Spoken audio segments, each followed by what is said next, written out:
Dobro. History. Archive.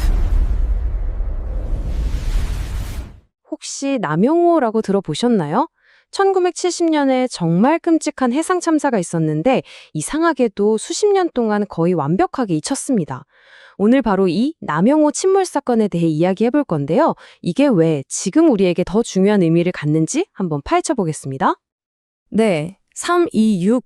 이 숫자가 바로 1970년 그 추운 12월 밤에 남영호에 타고 있다가 사망하거나 실종된 분들의 숫자입니다. 그리고 12, 이 숫자는 그 지옥 같았던 참사에서 살아남은, 정말 기적적으로 살아남은 생존자의 수입니다. 이 엄청난 참사를 이해하는 데는 딱 두 가지 키워드만 기억하시면 됩니다. 바로 귤상자 그리고 침묵해버린 무전기. 아니, 귤상자랑 무전기가 어떻게 300명이 넘는 사람들의 목숨을 앗아갔다는 걸까요? 그 이야기가 지금부터 시작됩니다. 자, 첫 번째 주제는 탐욕의 무게입니다. 당시 대한민국 전체를 휘감고 있던 경제적 야망이 어떻게 이 끔찍한 비극의 씨앗을 뿌리게 됐는지 그 배경부터 한번 살펴보죠. 1970년대, 다들 아시죠? 대한민국은 정말 빨리빨리를 외치면서 오직 경제 성장만을 향해 질주하던 때였습니다. 특히 제주도에서는요, 그 성장의 심장이 바로 귤이었어요. 얼마나 귀했냐면 이 귤나무 한 그루만 있으면 자식 대학 등록금을 댈 수 있다. 이래서 대학나무라고 불릴 정도였다니까요. 그러니까 귤을 하루라도 빨리, 그리고 최대한 많이 실어서 육지로 보내야 한다는 압박이 엄청났겠죠. 결국 선사는 남영호에 정말 말도 안 되는 양의 화물을 실어버립니다. 허용치의 무려 4배에 달하는 양이었어요.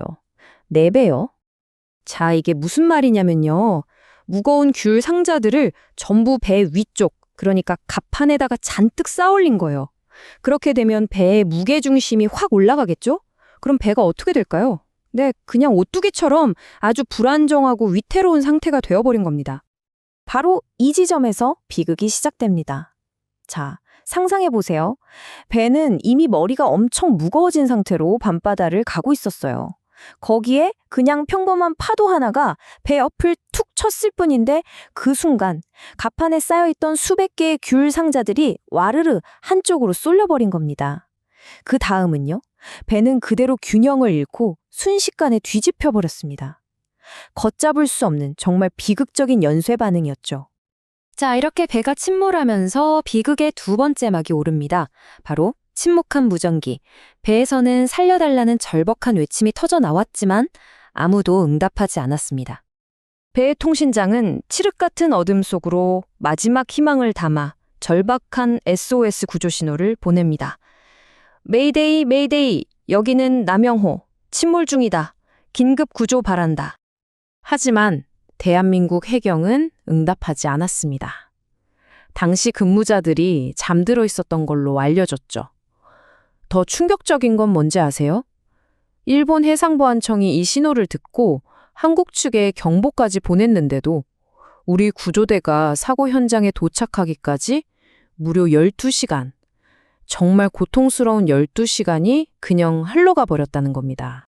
이게 정말 국가적인 수치라고 할 수밖에 없는 게 살아남은 12명 중에 9명이요. 우리 해경이 아니라 일본 선박에 의해 구조됐습니다. 정작 자국민을 구해야 할 우리 구조대는 단 3명밖에 구하지 못한 거죠.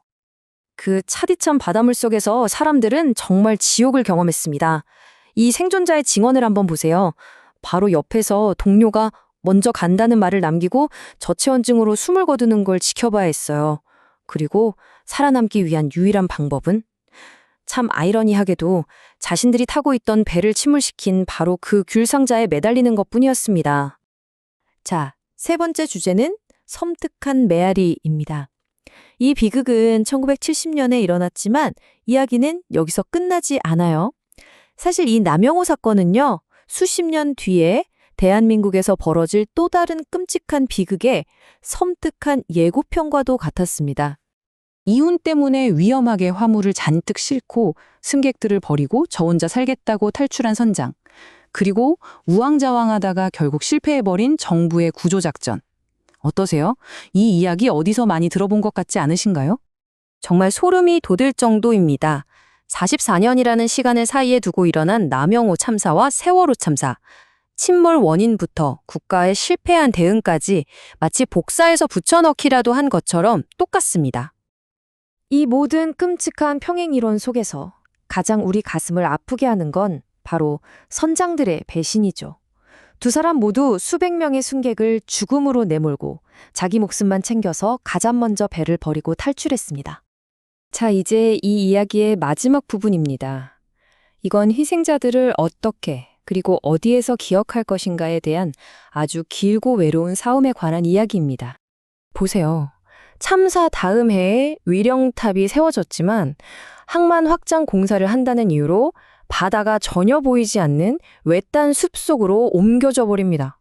무려 30년 넘게 희생자들의 넋을 기르는 위령탑이 바다로부터 추방당한 셈이죠. 마치 그 비극 자체가 개발 논리 뒤에 감춰야 할 부끄러운 일인 것처럼요. 참 기가 막힌 우연이죠. 세월호 참사가 일어났던 바로 그 해, 2014년, 남영호 침몰 44주기가 되어서야 이 위령탑은 마침내 다시 바다가 보이는 곳으로 돌아올 수 있었습니다. 하지만 국가의 실패에 대한 공식적인 진상규명과 사과를 받기 위한 유족들의 싸움은 지금 이 순간에도 계속되고 있습니다. 결국 이 두 개의 참사는 우리 사회에 아주 무겁고 불편한 질문 하나를 던지고 있습니다. 우리는 과연 그 끔찍한 역사로부터 교훈을 얻었을까요? 아니면 또다시 반복될 비극을 그저 기다리고 있는 것은 아닐까요?